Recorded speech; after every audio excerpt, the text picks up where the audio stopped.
مولانا الیاس صاحب رحمۃ اللہ علیہ کے ذریعے سے اللہ تعالیٰ نے امت کو اپنے اصل منصب کی طرف لوٹنے کے اسباب پیدا فرمائے۔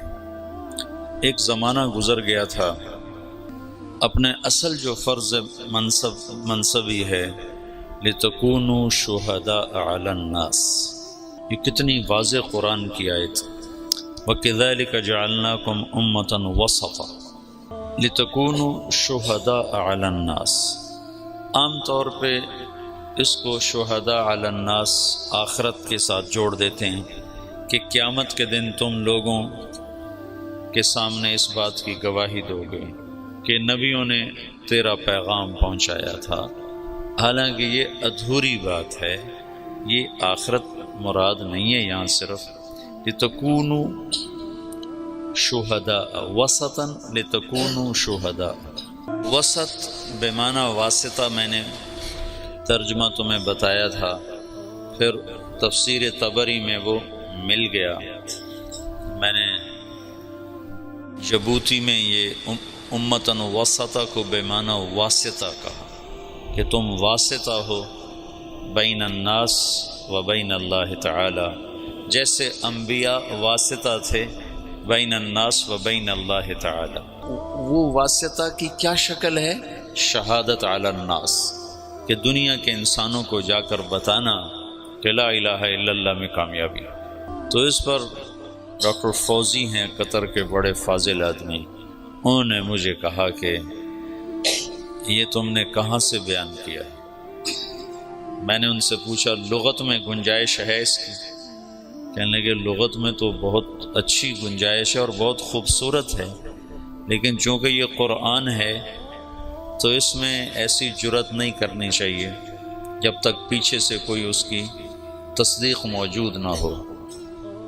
تو تم دیکھو اگر کسی تفسیر میں مل جائے تو یہ بہت اعلیٰ مطلب ہے، اگلے مضمون کے ساتھ اس کا جوڑ زیادہ ہے۔ پھر واپس آ کر میں نے سب سے قدیم تفسیر طبری کو دیکھا تو اس کے آخر میں یہ مطلب انہوں نے لیا ہے جو اس وقت میں نے بیان کیا کہ امت واسطہ ہو، ویسے تو ہے وسطہ عدلاً معتدل، افراط و تفریط جو یہود و نصارہ میں ہے اس سے مبرہ ہو۔ لیکن یہ مطلب بہت خوبصورت ہے کہ تم واسطہ ہو بین اللہ و بین الناس۔ وہ واسطہ کیسے ہو؟ شہادت علی الناس، لوگوں تک اللہ کا پیغام پہنچانا، گواہی دینا، قولوا لا الہ الا اللہ تفلحوا۔ اسی کی کڑی ہے پھر معاشر میں بھی یہ گواہی دینا کہ ہاں یا اللہ تیرے نبیوں نے سچ بات بتائی تھی۔ یہ بیچ میں ایک زمانہ گزرا جس میں یہ سبق محو ہو گیا۔ دعوت حق اور باطل دونوں کے ساتھ، دونوں کی تاریخ اتنی پرانی ہے جتنی انسان کی پرانی ہے۔ آدم علیہ السلام اترے، ساتھ شیطان بھی اترا، شیطان نے بھی دعوت دی اور آدم علیہ السلام نے بھی دعوت دی۔ دونوں کی دعوت، بلکہ اس سے پہلے وحی ہے، میں نے کئی دفعہ یہ مضمون بیان بھی کیا ہے کہ شیاطین کی بھی وحی ہے، وَإِنَّ الشَّيَاطِينَ لَيُوحُونَ إِلَىٰ أَوْلِيَائِهِمْ، پھر ان کی وحی کی حیثیت ہے یوحی بعضهم إِلَىٰ بَعْضٍ زُخْرُفَ الْقَوْلِ غُرُورًا، اور اللہ تعالیٰ کی وحی ہے اِنَّا أَوْحَيْنَا إِلَيْكَ كَمَا أَوْحَيْنَا إِلَىٰ نُوحٍ وَالنَّبِيِّينَ مِن بَعْدِهِ۔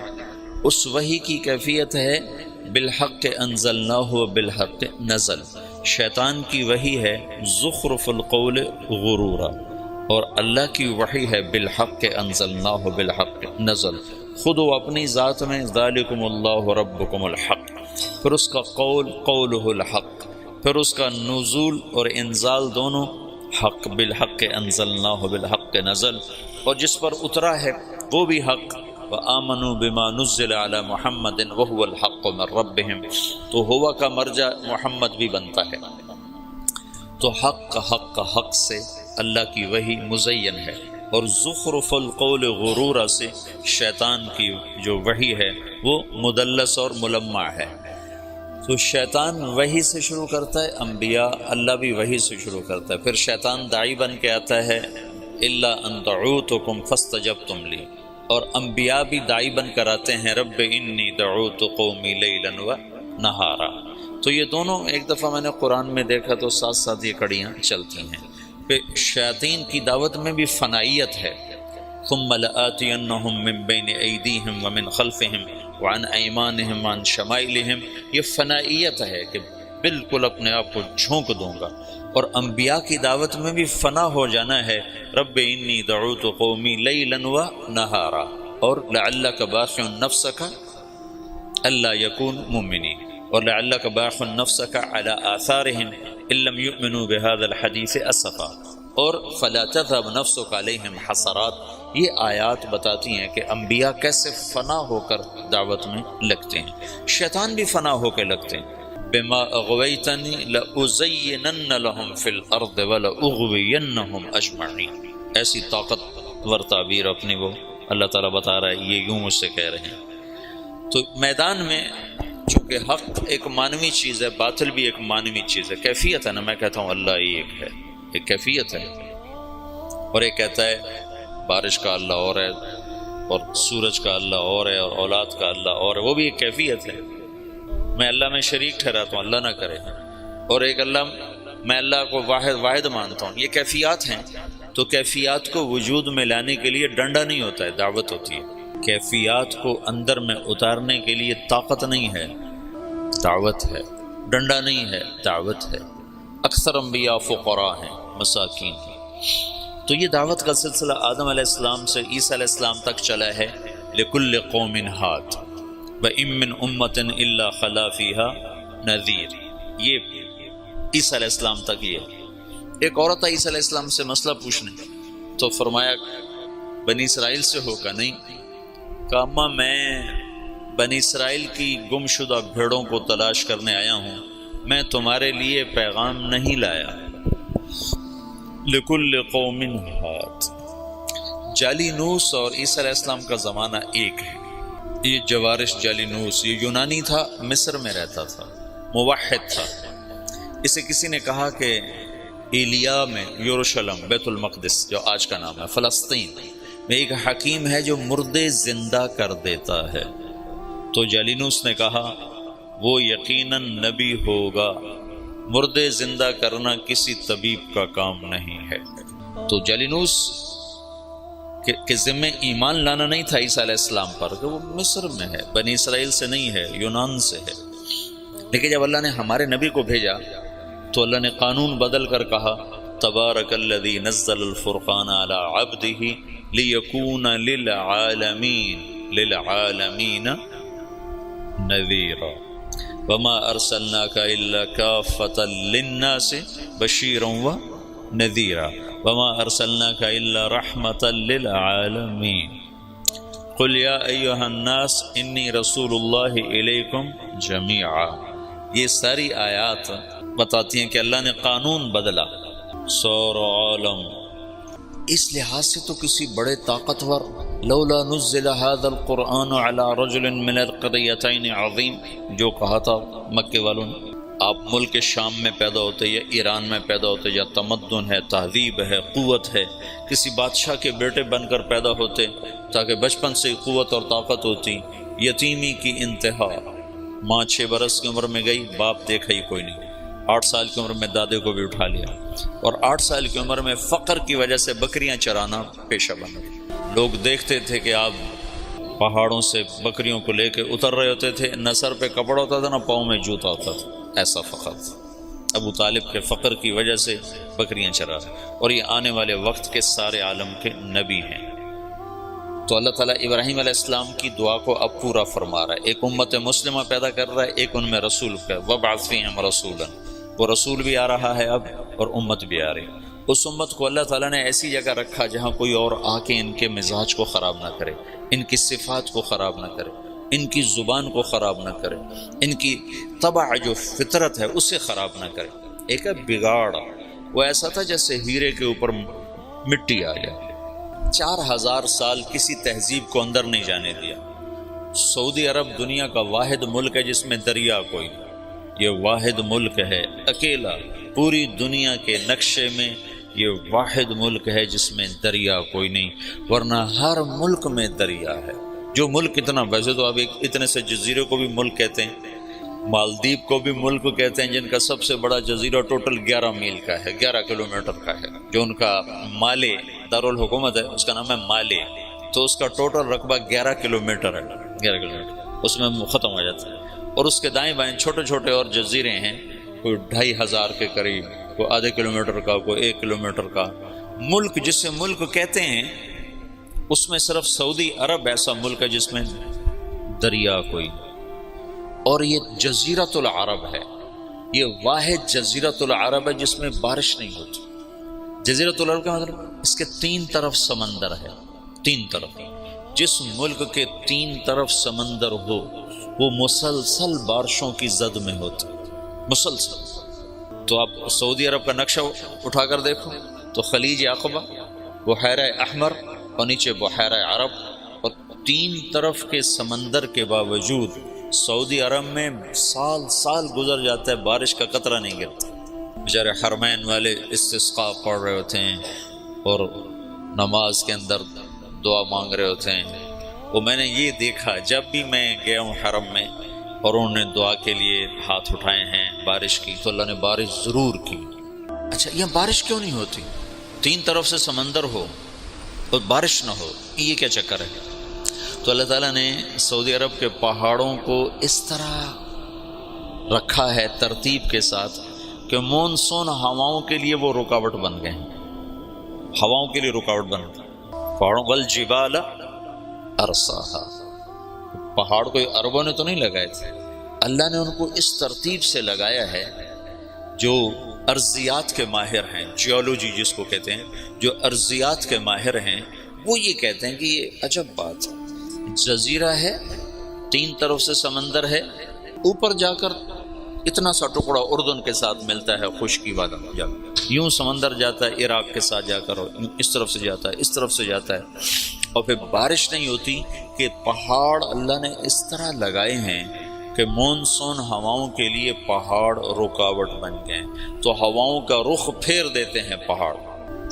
سبحان اللہ۔ یہ بارش کوئی نہیں، دریا کوئی نہیں، کیوں کہ یہ سرسبز نہ رہے، کیوں کہ اس میں غیروں کو طمع اور لالچ نہ رہے کہ یہ ہم نے فتح کرنا ہے۔ وہ تیمور تھا نا کم وقت، مجھے کسی بادشاہ پہ اتنا غصہ نہیں آتا جتنا تیمور پہ آتا ہے۔ مسلمانوں میں ایسا لنگڑا تھا کم وقت وہ کہ مسلمان ہی ذبح کرتا رہا لوٹ مار کے لیے۔ تو کسی نے اس کو کہا ہندوستان میں بڑا خزانہ ہے، تو ہندوستان کتنے ہزاروں میل دور سمرقند سے اور پورا لشکر لے کر دلی پہ چڑھ گیا اور لاکھوں انسان ذبح کر دیے اور خزانہ لوٹ کے لے گیا۔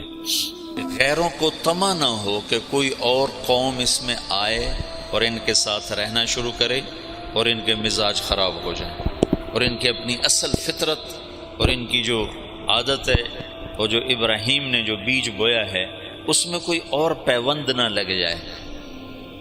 اس لیے اللہ نے بارش نہیں رکھی، سرسبز نہیں رکھا، فقر۔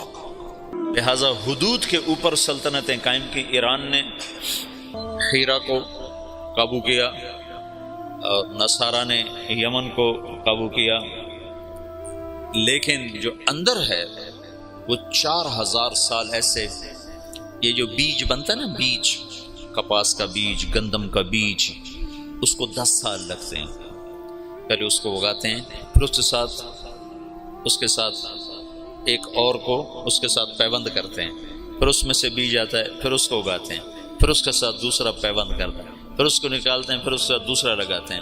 10 برس کے بعد ایک بیج تیار ہوتا ہے۔ کہ آپ دیکھتے ہو کہ ایک کھیت ہے، وہ سارے جتنے بھی اس میں پودے ہیں ان کا ایک رنگ ہے، پتوں کی ایک شکل ہے، ایک سائز ہے، ایک قد ہے۔ یہ ایسے نہیں ہے، اس کے پیچھے 10 برس لگے ہیں کہ ایسا بیج تیار کیا جائے جو ایک سائز کی ہر شے تیار کرے۔ تو محمد مصطفیٰ اور صحابہ کو تیار کرنا ہے تو یہ دنیا اسباب کی جگہ ہے، اللہ تعالیٰ ایک پل میں کر سکتا ہے، لیکن اتنی بڑی ہستیوں کو وجود میں لانے کے لیے 4000 سال کا سفر چاہیے۔ ایک کپاس کے بیج کو 10 سال کا سفر چاہیے، تو آخری نبی کو اور آخری نبی کے جان نثاروں کو وجود میں لانے کے لیے 4000 سال کا سفر ضروری تھا، اور اس میں کوئی اور شامل نہ ہو، انہی کو اللہ تعالیٰ خالص کرتا گیا کرتا گیا کرتا گیا، اور پھر جا کر اللہ تعالیٰ نے محمد بن عبداللہ صلی اللہ تعالی علیہ وسلم کو وجود بخشا اور کہا اٹھ قم فانذر وربک فکبر وثیابک فطہر والرجز فہجر ولا تمنن تستکثر ولربک فاصبر، اور دوسرا قم کہا قم اللیل الا قلیلا نصفہ او انقص منہ قلیلا او زد علیہ ورتل القرآن ترتیلا۔ تو اللہ کا نبی موجود ہے، صحابہ موجود ہیں، اور قرآن اتر رہا ہے، اپنی جگہ پر آیت فٹ ہو رہی ہے۔ عمر رضی اللہ تعالیٰ عنہ نے عبداللہ بن عباس سے پوچھا یہ کیسے اختلاف ہو جائے گا؟ اللہ کے نبی نے خبر تو دی تھی کہ اختلاف ہو، من یعش منکم من بعدی وسیرا اختلافا کثیرا۔ تو حضرت عمر کہنے لگے اختلاف کیسے ہوگا؟ قرآن تو ایک ہے اور رسول بھی ایک ہے۔ تو عبداللہ بن عباس نے کہا اختلاف ایسے ہوگا کہ آج قرآن اتر رہا ہے اور ہم دیکھ رہے ہیں یہاں اترا، اس موقع پر اترا، اس وجہ سے اترا۔ بعد میں آنے والی جو نسل ہوگی وہ قرآن ان کے سامنے ہوگا، اترنے کی جگہ ان کے سامنے نہیں ہوگی، تو اس آیت کو یہاں فٹ کریں گے، وہ اس آیت کو یہاں فٹ کریں گے، اس سے ان میں ٹکر ہو جائے گی۔ تو عمر رضی اللہ تعالیٰ نے ایک آہ بھرے گا آئے ہائے ہاں یہ ہو جائے گا۔ تو اللہ کے نبی ایک ماحول بنا رہے ہیں، ہر آدمی سمجھ رہا ہے کہ میں دعوت کے لیے پیدا ہوا ہوں، دعوت دینا میرا کام ہے، میرا منصب نہ ملک ہے نہ مال ہے، میں پوری دنیا کے انسانوں کو اللہ کا پیغام پہنچانے کے لیے دنیا میں آیا ہوں۔ یہ رسول بھی اس لیے آیا ہے کہ پوری دنیا کے انسانوں تک اللہ کا پیغام پہنچا۔ دعوت میں تقریر نہیں ہے لمبی، آپ اسلم تسلم دیکھتے نہیں ہو۔ اللہ کے نبی کے خطوط کتنے مختصر، اللہ کے نبی کے خطبے کتنے مختصر۔ واضح و نصیحت کی زبان لمبی ہے، دعوت کی زبان مختصر ہے۔ ہاں دعوت کا درد بڑا لمبا ہے، دعوت کی تڑپ بڑی بے قرار کرنے والی ہے۔ اس بے قراری میں بھی ایک اللہ تعالیٰ نے مزہ رکھا ہے، وہ مزہ دیا تڑپ نے کہ یہ آرزو ہے میری، میرے دونوں پہلوؤں میں دل بے قرار ہوتا۔ اس کی بھی ایک تڑپ ہوتی ہے، اس تڑپ کا نام تبلیغ ہے۔ مولانا الیاس صاحب سے تبلیغ کا کام لیا جا رہا ہے۔ خطابت کے میدان میں عطاء اللہ شاہ بخاری شاہ سوار ہے، عشاء کے بعد کھڑا ہوتا ہے اور فجر کی اذان ہوتی ہے اور مجمع نہ سوتا ہے نہ اٹھتا ہے۔ ایسے خطیب ابوالکلام آزاد ہیں جو الفاظ کا جادو کر دیتے ہیں مجمع میں، اور الفاظ کے سحر میں لوگ کھو جاتے ہیں۔ حبیب الرحمن لدھیانوی ہیں، عزیز الرحمن سیوہاروی ہیں، یہ اس زمانے کے بڑے خطبات۔ اور کس سے تبلیغ کا کام لیا جا رہا ہے؟ محمد الیاس بن محمد اسماعیل، جن کی زبان میں اتنی لکنت ہے کہ مولانا عبید اللہ صاحب رحمۃ اللہ علیہ نے مجھ سے کہا، عبید اللہ صاحب تھے نظام الدین، کہ بیان میں ایک لفظ کو 18 دفعہ کہنے کی کوشش کی، 18 دفعہ نہیں کہہ سکے، چھوڑ دو۔ اتنی لکنت اور بے ترتیب بات میں ترتیب کوئی نہیں، آگے کا پیچھے، پیچھے کا آگے، اور الفاظ بڑے مشکل۔ وہ زمانہ تھا فارسی عربی زبانوں پہ چڑھی ہوئی تھی، تو عبداللہ صاحب فرمایا کرتے ہیں کہ بیان کر رہے ہیں، ایک معنی پیش آ گیا، یعنی کہ ایک حادث پیش آ گیا، یعنی کہ ایک عائق پیش آ گیا، ہر لفظ پہلے سے زیادہ پیچیدہ۔ یہ مولانا الیاس صاحب کے بیان کی مثال دیا کرتے ہیں حاجی عبداللہ صاحب۔ پیچیدہ بات، ایک میں باتی اٹھا باہر نکلا تو آگے مولانا ابوالحسن علی ندوی رحمۃ اللہ علیہ بیٹھے تھے، کہنے لگے میاں جی کچھ سمجھے یہ کیا کہہ رہے ہیں بابا جی؟ وہاں کو یقین کی بات کر رہو، یقین سمجھو، یقین اب کو یقین کی بات کر رہو، کچھ اللہ پہ یقین۔ اور کلمے کی دعوت بڑی دے دیتے نا، اللہ سے ہوتا ہے مخلوق سے نہیں ہوتا، مخلوق اللہ کے بغیر کچھ نہیں کر سکتا۔ اس کو اجمالی طور پر چھوڑ گئے، مولانا یوسف صاحب نے اس کو کھولا۔ تو خطابت کے شاہ سواروں کو چھوڑ کر، جس کو بولنا بھی نہیں آتا، موسیٰ علیہ السلام کی سنت کو زندہ کیا جا رہا ہے کہ اٹھ تو جا، اذهب الى فرعون انه طغى۔ وہ کہتے ہیں لا ينطلق لسانی، میں تو بول نہیں سکتا ہوں۔ رب تجھے میں نے پسند کیا ہے، اصطنعتک لنفسی، تو میرا انتخاب ہے، تو جا۔ کہا پھر میرا بھائی تو میرے ساتھ کر، کچھ بولے تو صحیح۔ کہا چل وہ بھی لے جا۔ تو ایک ماحول ہے دعوت کا، اور صحابہ سمجھ رہے ہیں کہ ہم ملک و مال کے لیے نہیں آئے، فتوحات کے لیے نہیں آئے، ہم دعوت دینے کے لیے آئے ہیں۔ اور ایک فضا بنی ہے جس میں ہر بچہ، ہر عورت، ہر مرد، اس کا اندر کا ایک غم ہے کہ میں کس طرح لوگوں کو جہنم سے نکالنے کا سبب اور ذریعہ بن جاؤں۔ لہٰذا وہاں یہ سمجھنا نہیں پڑتا تھا کہ بھائی یہ کیا کام کر رہے ہیں، آتے ہی پتہ چل، جیسے یہاں کوئی آدمی آتا ہے کہتا ہاں بھائی یہاں پڑھائی ہو رہی، یہاں تعلیم ہو رہی۔ تو اللہ کے نبی نے دعوت کا ایک ماحول قائم کیا۔ ایسے علمی حلقے اللہ کے نبی کے زمانے میں نہیں لگے۔ پوچھنے، یسألونک عن المحیض، یسألونک عن الیتامى، یسألونک عن المواقع، عن الاہلہ، یسألونک عن الانفال، پوچھنے پر محفل لگ جاتی تھی۔ لیکن آؤ بھائی میں تمہیں مسائل سکھاؤں، ایسا کچھ نہیں ہوتا تھا۔ ترغیب کے لیے مجالس قائم کی ہیں، مسائل سکھانے کے لیے پوچھنے پر، بن پوچھے نہیں ہے۔ تو علم کے لیے الگ خاص سے کوئی جماعت نہیں بٹھائی ہے، اپنے اپنے استعداد کے مطابق ہر آدمی لیتا چلا گیا ہے۔ جب آپ دنیا سے گئے ہیں تو آپ کیا کر گئے ہیں؟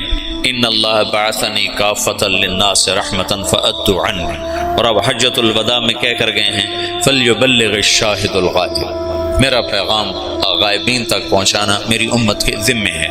اور دعا کر کے گئے ہیں، نضر اللہ امرأ سمع مقالت فبعاها ثم اداها كما سمعها فرب مبلغ اوعى من سامع۔ اس کے بعد جب آپ 11 ہجری کو دنیا سے تشریف لے گئے ہیں اور صدیقی دور آیا ہے تو تمام صحابہ ہیں، اور آپ نے مجمل چھوڑا، متعین نہیں کیا۔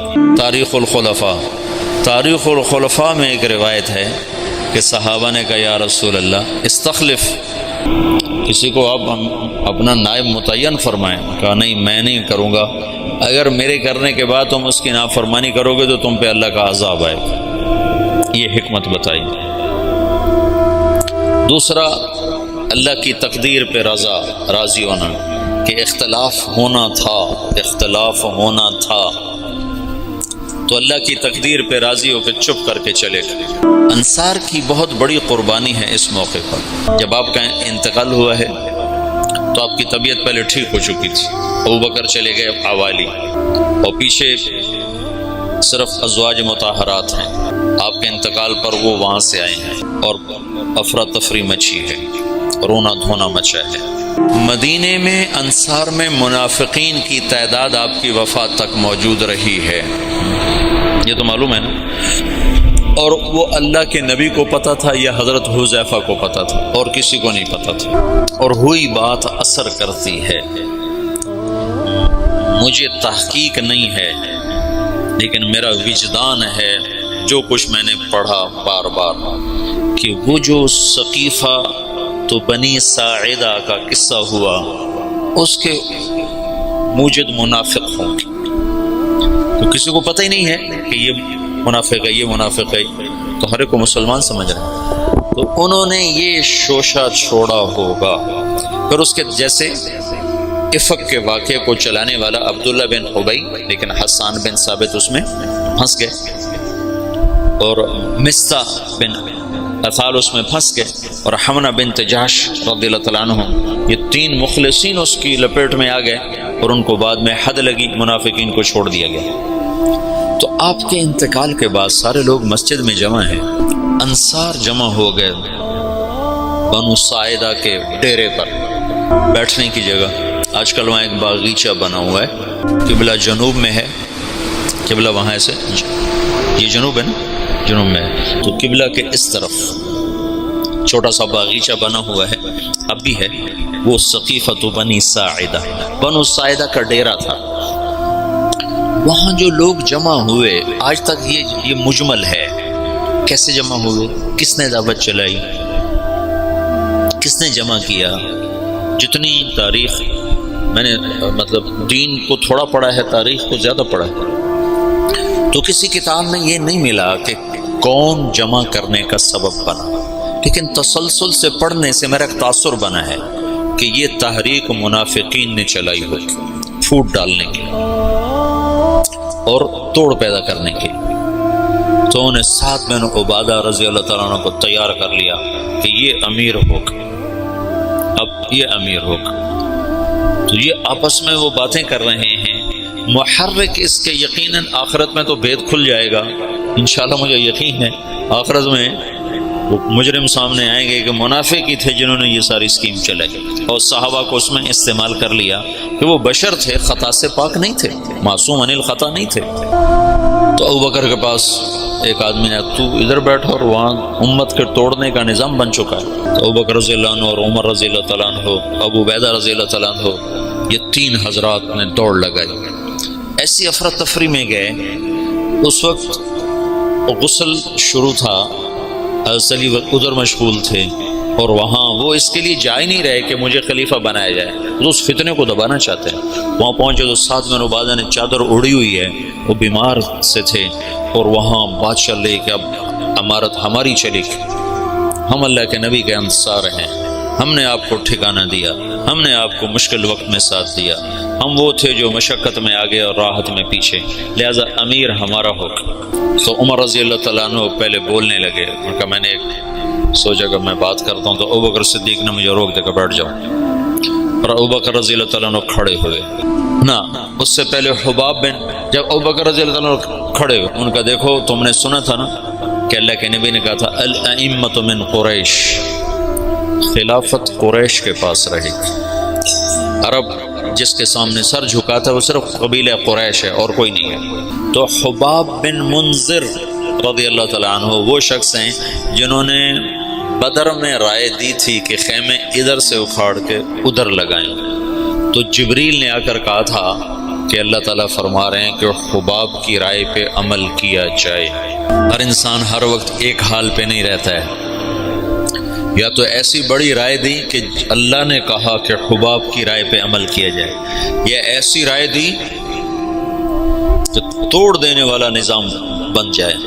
تو حباب بن منذر نے کہا میں تم سب کا فیصلہ کرتا ہوں، ایک امیر مہاجرین میں سے ہوگا، ایک انصار میں سے ہوگا، ایک تلوار، ایک میان میں دو تلواریں کہاں آئیں؟ تو ابوبکر رضی اللہ تعالیٰ عنہ کو سختی سے ڈانٹ دیا، بیٹھ جا، امت کی وحدت کو فرقت میں تبدیل نہ کر، کو ڈانٹ کے بٹھا دیا۔ پھر مختصر تقریر فرمائی کہ یہ امر اس وقت تک سلامت ہے جب تک امامت قریش کے پاس، تم ہمارے انصار ہو اور وزراء ہو، ہم تمہارے امراء ہیں، میری طرف سے یہ عمر حاضر ہے، ابو عبیدہ حاضر ہے، اس میں سے کسی کے ہاتھ پر بیعت کر۔ تو عمر رضی اللہ عنہ نے ایک دم کھڑے ہو کر کہا جس کو اللہ کے رسول نے مصلی پہ کھڑا کیا وہی ہمارا خلیفہ ہے۔ نمازیں پڑھائی نے 17، تو حضرت عمر نے بیعت کی تیزی کے ساتھ، ابو عبیدہ نے اس کے پیچھے، پھر اللہ تعالیٰ کی غیبی مدد آئی، انصار کی یہ قربانی۔ زندگی میں ایک اصول سیکھو، اللہ تمہیں توفیق دے، مجھے توفیق دے، میں نے اس میں بہت نفع پایا، اپنی رائے سے پیچھے ہٹ جانا سیکھو۔ رائے پہ جمنا تو طبعی چیز ہے، رائے پہ اصرار تو فطری چیز ہے۔ بچہ بھی کہتا ہے میں نے ادھر جانا ہے، میں نے ادھر جانا ہے، ماں کہتے نہیں جانا تو وہ روتا ہے۔ اتنی چھوٹی عمر سے رائے کا اصرار شروع ہو جاتا ہے، تو رائے سے ہٹنا سیکھو بشاشت کے ساتھ۔ جب رائے کے خلاف ہوتا نا تو دل تنگ پڑ جاتا اور طبیعت بجھ جاتی۔ تو یہ ایک اللہ کی طرف سے سبق تھا۔ انفرادی سطح پر آگے آیا خالد بن ولید کا قصہ، اور اجتماعی سطح پر آیا انصار مدینہ کی طرف سے۔ اجتماعی سطح پر انصار مدینہ ایک دم پیچھے ہٹا اپنی رائے سے بشاشت کے ساتھ، امت بن گئی۔ اگر وہ نہ ہٹتے تو پہلے دن ہی توڑ تھا، اگر وہ ہٹتے اور دل ان کے ساتھ نہ ہوتے تو بھی توڑ تھا۔ وہ ہٹے بھی صحیح اور دل بھی کھول دیے، سینے کھول دیے۔ تم چلے میں جاتے ہو، یہ سال والے سال میں جائیں گے، یہ صرف چلے اور سال کی بات نہیں، تم گھر میں ہوتے ہو، مدرسے میں ہوتے ہو، رائے کا اختلاف ہوتا ہے، تو اپنی رائے دینا بھی سیکھو، اپنی رائے کے خلاف ہونا بھی سیکھو۔ اور اپنی رائے کے سے ہٹ جانا بھی سیکھو، یہ رائے دینے سے زیادہ مشکل کام ہے۔ اور میں نے ہٹنے میں بڑے نفع دیکھے، بڑے نفع دیکھے۔ مجھے تو 22 سال ہو گئے ہٹتے ہوئے اور پیچھے ہوتے ہوئے، لیکن میں نے کبھی نقصان نہیں دیکھا۔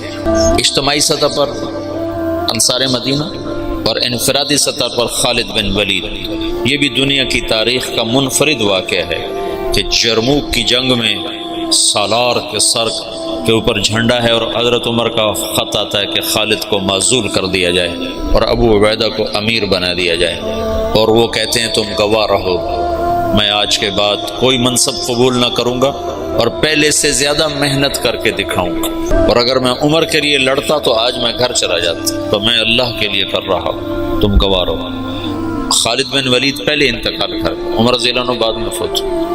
خالد بن ولید نے 60 سال بھی پورے نہیں کیے، 58-59 سال کی عمر میں انتقال فرما گئے تھے۔ تو عمر رضی اللہ تعالیٰ عنہ بعد میں نے ایک کتاب میں پڑھا، مجھے اب نہ کتاب یاد ہے نہ زمانہ یاد ہے، لیکن مضمون یاد ہے کہ عمر رضی اللہ عنہ نے فرمایا میں نے خالد کو سمجھنے میں خطا کھائی، میں نے خالد کو سمجھنے میں خطا کھائی، لیکن یہ ضروری تھا، اس واقعے کا ہونا بہت ضروری تھا کہ آئندہ اندھیرے آنے والے ہیں، ان میں کچھ شمع روشن ہونی چاہیے، ان میں کچھ دیے جلنے چاہیے، ان میں کچھ چاند چمکنے چاہیے، تاکہ نہ ماننے والوں پر حجت قائم ہو اور بھٹکے ہوں کو راستہ مل جائے کہ یوں بھی رائے سے ہٹا جاتا ہے، یوں بھی قربانی دی جاتی ہے۔ میں نے کہا ادھر تو یہ جماعت کے امیر نہیں ہوتا، امیر یہ جماعت کا، جس نے صرف اتنا ہی کرنا ہوتا، بیان کون کرے، تشکیل کون کرے، تعلیم کون کرے، گاڑی پہ چلیں کہ بس پہ چلیں، اتنا ہی ہوتا ہے۔ اس کو ہٹا دو تو وہ تگنی کا ناچ نچا دیتا ہے پوری جماعت کا کہ مجھے ہٹانے والے ہیں کون۔ یہ دو عجب واقع ہوئے ہیں اس میں۔ تو انصار مدینہ ہٹ گئے، سعد بن عبادہ کی بات بیچ میں رہ گئی اور ابوبکر رضی اللہ عنہ کے ہاتھ پر بیعت ہو گئی، اور وہ جو ایک وحدت تھی وہ اللہ نے دوبارہ قائم فرما دی، اور ابوبکر رضی اللہ تعالیٰ عنہ خلیفۃ الرسول کا لقب پا کر مسند رسول پر بیٹھے، یا خلیفۃ رسول اللہ، امیر المومنین نہیں کہا جاتا تھا، یا خلیفۃ رسول اللہ۔ جب آئے عمر رضی اللہ عنہ تو ان کو کہا جاتا یا خلیفۃ رسول اللہ۔ وہ کہتے یار یہ بڑا بھاری لفظ ہے، کوئی مختصر لفظ تلاش کرو، تو کسی کو سمجھ میں نہیں آ رہا تھا کہ مختصر لفظ کیا ہونا چاہیے، تو یا خلیفۃ رسول اللہ کی بات چلتی تھی۔ تو ایک دفعہ ایک بدوؤں کا وفد آیا، عمر بن عاص رضی اللہ تعالیٰ عنہ بیٹھے تھے برآمدے میں مسجد، تو آ کر کہنے لگے این امیر المؤمنین، بدوانہ فصاحت میں کہا این امیر المؤمنین، تو عمر بن عاص رضی اللہ عنہ نے چھلانگ لگائی، وہ سیدھے گئے حضرت عمر کے دروازہ پھلانگ کر کہنے لگے السلام علیکہ یا امیر المؤمنین۔ تو حضرت عمر نے درا اٹھا کہا تو یہ کہہ نہیں سکتا، کسی اور نے کہا ہے، یہ تیری فصاحت نہیں ہے، یہ کوئی اور ہے، بتا تجھے کس نے سکھایا۔ انہوں نے کہا وہ باہر بدوؤں کا وفد آیا ہے، انہوں نے کہا این امیر المؤمنین، کہ بس آج کے بعد یہی میرے لیے مناسب ہوگا۔ تو پھر امیر المؤمنین چلا 1924 تک، جب خلافت عثمانیہ ختم ہوئی 1924 میں، تو تب جا کر یہ لقب ختم۔ خلافت عثمانیہ ہے ترکوں کی، جو انہوں نے مصر سے سلطان سلیم تھا محمد فاتح کا بیٹا، پہلے ترک بادشاہوں کا رخ تھا یورپ کی طرف، سلطان سلیم نے رخ کیا مشرقی علاقوں کی طرف، مصر فتح کیا۔ مصر میں بڑی خوبصورت حکومت تھی، ممالک بحریہ، ترکی تھے، لیکن وہ بنو عباس کو برکت کے طور پر خلیفہ بناتے تھے، طاقت ساری ان کے پاس، اور ان کا تبرک کا نام تھا خلیفہ امیر المومنین، اس کو کہا جاتا تھا۔ تو پھر سلطان سلیم نے وہ کٹ پتلی سلطنت خلافت کی ختم کی، اور خلافت کا وہ ایک آوا وہ اور سب کچھ لے کر استنبول آیا، اور یہاں پھر امیر المومنین ترکوں میں منتقل ہو۔ پھر مصطفیٰ اتا ترک نے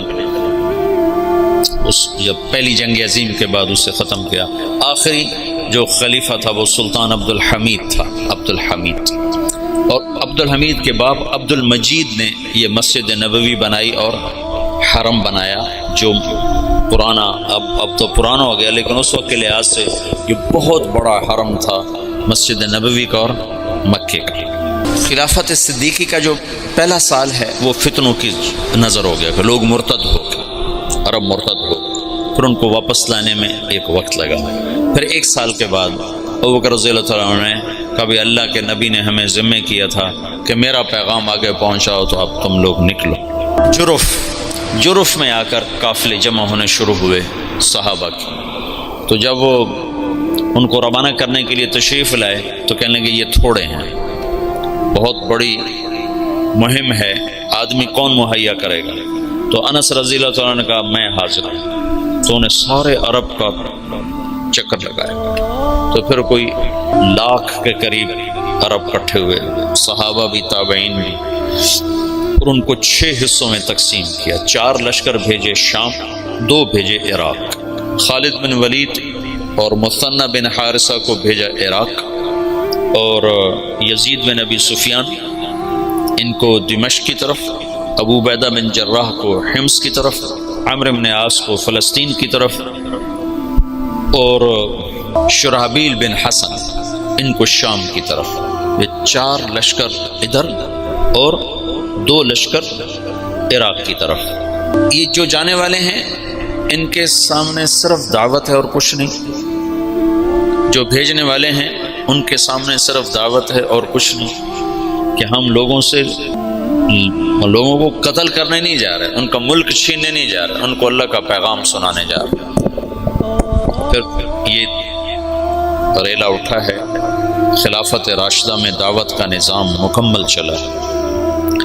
پھر خلافت عثمانی کے 6 سال اسی طرح گزرے ہیں۔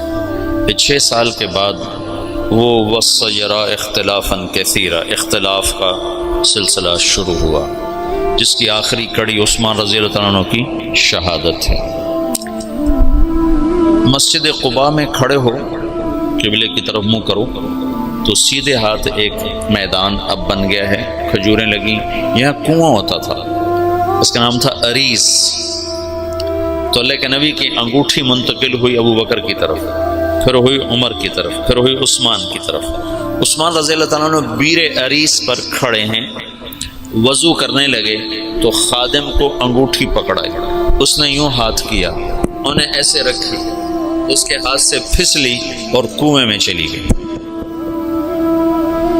تو عثمان رضی اللہ تعالیٰ عنہ نے کنویں کا سارا پانی نکلوا دیا اور نیچے سے مٹی کھدوا دی، اور انگوٹھی نہیں ملی، اٹھا لی اللہ تعالیٰ خاتم نبوت۔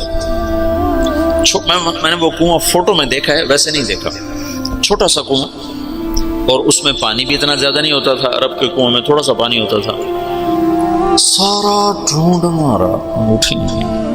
اس انگوٹھی کے گم ہوتے ہی اختلاف اور افتراق، اور عبداللہ بن سبا جو یہودی تھا اور مسلمان بن کے داخل ہوا، جو شیعہ مذہب کی بنیاد بننے جس نے ڈالی، وہ اختلاف چلتے چلتے چلتے چلتے آخر حضرت عثمان رضی اللہ عنہ کی شہادت پر ختم ہوا۔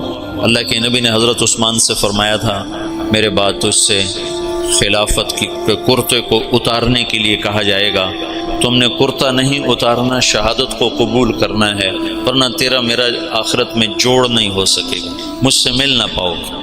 تو ان لوگوں نے مطالبہ کیا، فسادیوں نے، کہ تم حکومت چھوڑ دو، ہم تمہیں کچھ نہیں کہتے۔ کہیے تو میں نہیں چھوڑوں، صابر محتسب قتل ہو جاؤں گا، یہ کام نہیں کروں گا، شہید ہو گئے۔ تو علی رضی اللہ تعالیٰ عنہ وہ خلیفہ بنے، انتہائی تشویشناک حالات۔ حضرت حسن آئے، کہنے کہ ابا خلافت قبول نہ کر، ورنہ تیرے اوپر قتل عثمان لگ جائے گا۔ حسن رضی اللہ عنہ اتنے صاحب فراست تھے کہ انتہا کی بات، کہ ابا خلافت قبول نہ کر، تیرے اوپر قتل عثمان کا داغ لگ جائے گا۔ کہا میرے اوپر کیسے لگ سکتا، میں تو بری ذمہ ہوں۔ اچھا پھر دیکھ لینا۔ اور اس وقت وہ انکار بھی نہیں کر سکتے تھے، اتنے پھنسے ہوئے تھے۔ بیعت فرمائی، بیعت کا ہونا تھا کہ یہ بات چل پڑی کہ یہ علی نے عثمان کو قتل کروایا ہے خلافت پر قبضہ کرنے کی۔ کہ ابا میں تمہیں کیا کہتا تھا۔ پھر جب خلیفہ بنے تو پھر آئے، کہنے لگے دیکھو کسی گورنر کو معزول نہ کرو، کسی کو بھی، عثمان کے بنائے ہوئے گورنر کسی کو معزول نہ کرو، اور خاص طور پر معاویہ بن ابی سفیان کو ہرگز معزول نہ کرنا، ورنہ وہ تیرے خلاف کھڑے ہو جائیں گے تلوار لے کر۔ جب تک تیری حکومت مضبوط نہ ہو جائے یہ کام نہ کرنا۔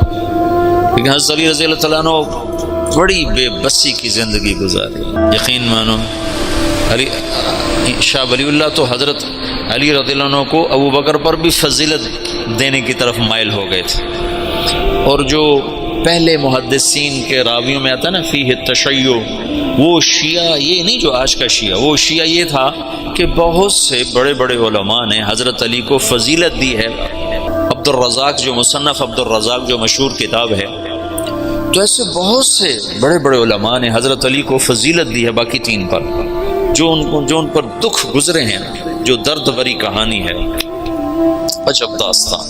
تو انہیں معزول کر دیا حضرت معاویہ رضی اللہ عنہ کو، معزول کرنا تھا، وہ کھڑے ہو گئے۔ حالات ایسے بن گئے تھے، شام والوں نے زید بن ثابت رضی اللہ تعالیٰ نے حضرت عثمان کا کرتا اور حضرت نائلہ کی کٹی ہوئی انگلیاں، جب وہ قتل کیا گیا تو نائلہ سامنے آئی بیوی، تو ان کی انگلیاں کٹ گئیں، اور وہ کرتا جس میں وہ شہید کیے گئے وہ حضرت زید بن ثابت نے اتار لیا، اور انگلیاں لے کر شام جا کر معاویہ کو پکڑا، معاویہ رضی اللہ تعالیٰ نے لے کر جامع مسجد دمشق میں لٹکا دیا۔ اب کون تحقیق کرے گا کہ کس نے قتل کیا کس نے نہیں کیا؟ ایسی غلط فہمی کی ہوا چلی کہ سب نے حضرت علی پر الزام لگا دیا کہ علی ہی عثمان کے قاتلوں کو پناہ دینے والا ہے، اور اسی سے یہ ہوا ہے، وہ بری الذمہ پاک پاکیزہ۔ پر اللہ کی تقدیر تھی، یہ جنگ جمل بھی ہونی تھی، جنگ صفین بھی ہونی تھی، اللہ کا نظام تھا، اس میں بھی اس کی حکمتیں رحمتیں چھپی ہوئی ہیں۔ تو حالات ایک دم وہ جو دعوت کا ریلا تھا وہ آپس کے ٹکراؤ کی طرف چلا گیا، اور دعوت کے کام کو پہلا جھٹکا لگا ہے 26 سال کے بعد۔ جنگ جمل کی نوبت آ گئی، جب بیعت ہونے لگی تو سب سے پہلے بیعت کی حضرت طلحہ نے، ان کا یہ ہاتھ بیکار ہو گیا تھا احد کی لڑائی میں نا، تلوار وہ تیروں کو سہتے سہتے، جو اللہ کے نبی پر تیر آتا تو آگے ہاتھ کر دیتے تھے، تو سارا ہاتھ ختم ہو گیا تھا، وہ الٹے ہاتھ سے لڑتے تھے اس کے بعد۔ تو انہوں نے جب بیعت کی نا تو ایک آدمی نے کہا اوہو یہ بیعت تو ٹھیک نہ ہوگی، وہ بیکار ہاتھ سے کی نا، تو انہیں فال لی اس سے، اللہ کے نبی بھی فال لیتے تھے، کہیں نہ دل بیت لا تطن، یہ کام سرے نہیں چڑھے گا۔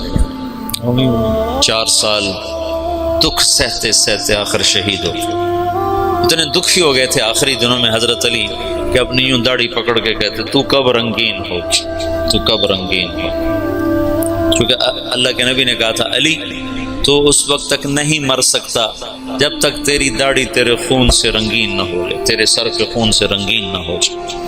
اور صالح علیہ السلام کی اونٹنی کا قاتل اشقا تھا، میری امت کا اشقا وہ ہوگا جو تجھے قتل کرے گا۔ تو پھر ایسے داڑھی کو پکڑ کر کہتے تو کب رنگین ہو، پھر کہتے وہ اشقا کدھر ہے، وہ اشقا کدھر ہے، وہ آتا کیوں نہیں، وہ کدھر ہے؟ اتنے دکھی ہو گئے تھے، بے وفائی، لوگوں کی جفا۔ بس معاویہ رضی اللہ عنہ کو شام کا ٹکڑا ملا جو بڑے سلیقے والے، بڑے طریقے والے، بڑے وفادار، اور حضرت علی رضی اللہ عنہ کو کا امتحان بڑا تھا، بڑوں کے امتحان بھی بڑے، ان کو عراق ملا جہاں کے لوگ منافقانہ عادات اور جتنے بھی عیب، اس لیے تو حجاج اللہ نے ان پہ مسلط کیا، عراق والوں پہ بھرے ہوئے، بے وفائیوں سے بھرے ہوئے۔ تو اس کا آخری نتیجہ حضرت علی کی شہادت پہ نکلا، جنگ جمل ہوئی جس میں حضرت طلحہ جیسے، حضرت زبیر جیسے شہید کر، جب آپس میں ٹکرائے نا صلح ہو گئی۔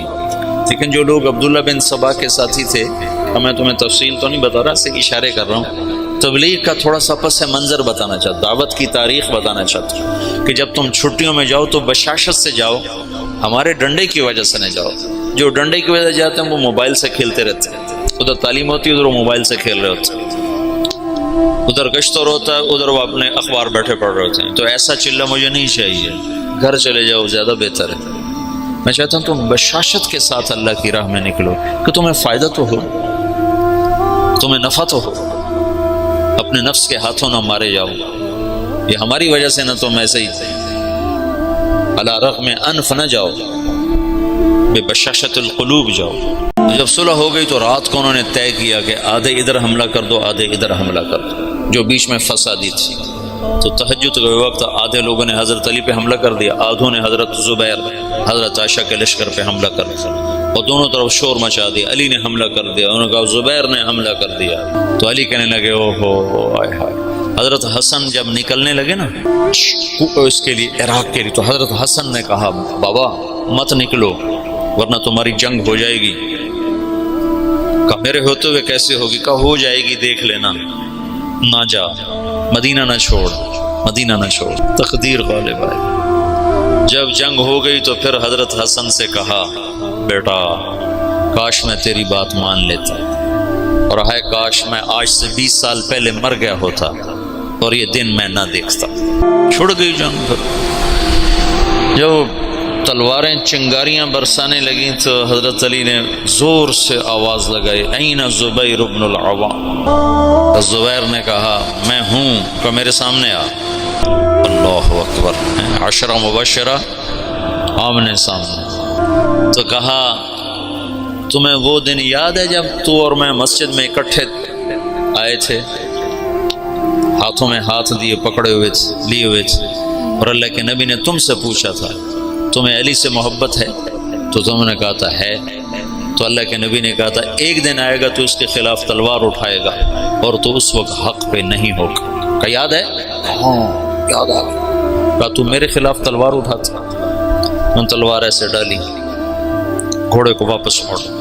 تو عبداللہ بن زبیر وہ روح رواں تھے لشکر عائشہ کی، کدھر جاتے ہو؟ کہاں جا رہے ہو؟ کہا وہ علی نے مجھے ایک بات یاد دلا دیا، میں واپس جا رہا ہوں، میں نہیں لڑوں گا۔ کہا ہمیں جنگ میں جھونک کے خود واپس جا رہے ہو؟ کہا میرے سامنے حق آ چکا ہے، اب میں ہاتھ نہیں اٹھا سکتا۔ کہا پھر ہم تو نہیں پیچھے ہٹ سکتے، اب تو فیصلہ ہو کر ہی پیچھے ہٹیں گے۔ طلحہ رضی اللہ تعالیٰ عنہ کو بھی حضرت زبیر نے کہا زبیر طلحہ یہ بات یاد کر، اللہ کے نبی نے مجھے کہا تھا۔ انہوں نے بھی گھوڑے کو واپس موڑ لیا، لیکن ان کو تو ایک تیر لگا اور اس میں وہ گر کے شہید ہو گئے، اور زبیر رضی اللہ تعالیٰ عنہ وہاں سے نکل گئے۔ آگے ایک جگہ سوئے ہوئے تھے تو ابن جرموز نے سوتے سوتے ان کو قتل کر کے ان کا سر کاٹ کے حضرت علی کو آ کر پیش کیا۔ تو حضرت علی نے فرمایا زبیر کے قاتل کو جہنم کی بشارت ہو۔ اللہ کے نبی نے کہا تھا جو زبیر کو قتل کرے گا وہ جہنم کا ایندھن ہے، تو آپ نے کہا زبیر کے قاتل کو جہنم کی بشارت ہو۔ تو اللہ نے یوں سچ کیا کہ میں تیری خاطر تیرے سب سے بڑے دشمن کو قتل کر کے آیا اور تو مجھے دوزخ کی بشارتیں سناتا ہے، اور تلوار لے کر اپنے گلے پر پھیر دی، خودکشی کر کے مر گیا۔ جہنم سچ ہو گیا۔ حضرت طلحہ کی لاش پہ گزرے حضرت علی تو ان کا ہاتھ پکڑ کے نہ یہ چوما اور رونے لگے کہ یہ وہ ہاتھ ہے جس نے اللہ کے نبی کے لیے احد میں ڈھال کا کام دیا تھا اور تیروں کو سہتے سہتے شل ہو گیا تھا۔ اور عبداللہ بنو زبہ نے حضرت عائشہ کے اونٹ کو گھیرے میں لیا ہوا تھا اور ایسے لوہے کی دیوار بن گئے تھے بنو زبہ کو تو حضرت عائشہ ہی بخشوا جائیں گے انشاءاللہ۔ کہتے الموت احلی عندنا من العسل نحن بنو ضبة اصحاب الجمل نحن بنو الموت اذ الموت نزل ننعبن عفان باطراف الاسل رد علینا شیخنا ثم بجلی۔ یہ رجز پڑھ رہے تھے اور جان کی بازی لگا رہے تھے۔ ایک دفعہ ایک شخص ملنے آیا حضرت عائشہ رضی اللہ تعالیٰ سے، کہا کہاں سے ہو؟ کہا میں بنو زبہ سے ہوں۔ کہا ایک نوجوان میرے اونٹ کے پاس شعر پڑھ رہا تھا، اس کو جانتے ہو؟ کون؟ کہا وہ تو خود تو پردے میں تھے۔ کہ ایک نوجوان کے آواز آ رہی تھی، کہہ رہا تھا یا امنا خیر ام نعلم یا امنا خیر ام نعلم اما ترین کم شباب یکلم وتفتلی حامته والمعصم۔ تو وہ کہنے لگا جی وہ میرا سگا بھائی تھا۔ تو عائشہ روتے روتے روتے ساری چادر آنسوں سے تر کر دی۔ تو ایسے ایسے شاہ سوار اس دن شہید ہوئے جو اکیلے اکیلے ہزاروں پر بھاری تھے طرفین سے۔ پھر آخر میں عبداللہ بن زبیر رضی اللہ تعالیٰ عنہ نے حضرت عائشہ کے اونٹ کو پکڑا، پھر آخر تک وہ جمے، ورنہ جو آتا تھا وہ قتل ہو جاتا، یا وہ قتل ہو جاتا یا قاتل یا حملہ آور قتل ہو جاتا تھا۔ ایک دو بڑے شاہ سوار آمنے سامنے آئے، دونوں ایک ایک ہزار پر بھاری تھے، ایک ادھر ایک کے ہاتھ میں حضرت عائشہ کا اونٹ، دوسرا حضرت علی کی طرف سے، دونوں ایک دوسرے کے وار سے ایک وقت میں ختم ہو کے گر گئے۔ آخر حضرت علی نے کہا اونٹ کو گراؤ ورنہ جنگ ختم نہیں ہوگی، اونٹ کو گراؤ۔ پھر انہوں نے اونٹ پر وار کیے، اونٹ گرا۔ جو دور کے لوگ تھے انہوں نے وہ کو تحقیق پھر تھوڑے ہوتے ان کو ہو حضرت اما عائشہ تو شہید ہو گئی، وہ ایسے دل برداشتہ ہوئے کہ پھر میدان چھوڑ دیا۔ تو حضرت علی نے فرمایا کوئی کسی کے پیچھے قتل کے لیے نہ بھاگے، مال غنیمت کے طور پر مال نہ لوٹا جائے۔ تو محمد بن ابو بکر حضرت عائشہ کے بھائی، اسماء بنت عمیس کے بیٹے، وہ حضرت علی کی طرف سے تھے، تو جب اونٹ گرا تو وہ بھاگ کر آئے، انہیں جلدی سے اندر ہاتھ ڈالا۔ تو بہن ہے کہ پتہ کرنے کے لیے کہ خیریت تو ہے، اما عائشہ کو تو نہیں پتا کہ یہ ہاتھ کون کس کا ہے، محرم ہے غیر محرم، کہ کون ہے حرم رسول کی طرف ہاتھ بڑھانے والا، اللہ اسے آگ میں جلا دے۔ او میں تیرا بھائی ہوں محمد کا ہو گیا۔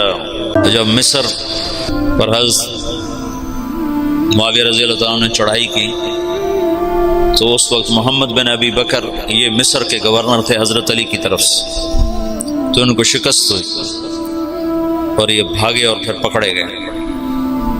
تو ان کا پیاس سے برا حال تھا، زبان نکل رہی تھی، کہنے کہ مجھے پہلے پانی پلاؤ پھر قتل کر دو۔ تو حضرت معاویہ کے لشکر کے امیر نے کہا عثمان کو تم نے پیاسا مارا، یہ حضرت عثمان کے قاتلوں میں شریک تھے۔ محمد بن ابی بکر آ کر ایسے داڑھی پکڑی، حضرت عثمان کی داڑھی کو یہاں سے پکڑ کے یوں جھٹکا دیا۔ تو انہوں نے کہا تیرا باپ تو اس داڑھی کی بڑی قدر کرتا تھا۔ تو ایسی شرم آئی کہ واپس چلے گئے، بس اس کے بعد حصہ نہیں لیا، لیکن بس داڑھی پکڑنا ہی کافی ہوتا تھا۔ تو انہوں نے کہا عثمان کو پیاسا مارتے ہو، خود پانی مانگتے ہو، کہ تمہیں اسی پیاسا قتل کروں۔ معاویہ بن خدیج ایسے کوئی امیر کا نام تھا، مجھے پورا نام یاد نہیں ہے، ذہن سے نکل گیا، قتل کیا۔ پھر ایک گدھے کی کھال میں اس کی لاش کو لپیٹ کر اسے آگ لگا دی اور وہ جل گئے۔ حضرت عائشہ کا فرمان سچا ہوا، اللہ اسے آگ میں جلا دیا۔ تو ایک دفعہ جو دعوت کو جھٹکا لگا ہے، یہ اللہ کا نظام تھا، اختلاف ہونا تھا۔ حضرت علی کی شہادت پر ایک دور ختم ہوتا ہے، حضرت حسن رضی اللہ عنہ خلیفہ بنتے ہیں، پھر وہ 6 مہینے بعد حضرت معاویہ کے حق میں دستبردار ہو جاتے ہیں، اور پھر دوبارہ دعوت کا دور چلتا ہے، اور پھر دعوت اپنے علی قدم و ساق قائم ہوتی ہے، اور پھر وہ اسلام کی ریل پیل رحل بہر دوبارہ واپس آتی ہے جب حضرت معاویہ رضی اللہ تعالیٰ عنہ خلافت کو سنبھالتے ہیں۔ یہ آج کی مجلس میں اتنے کافی ہے۔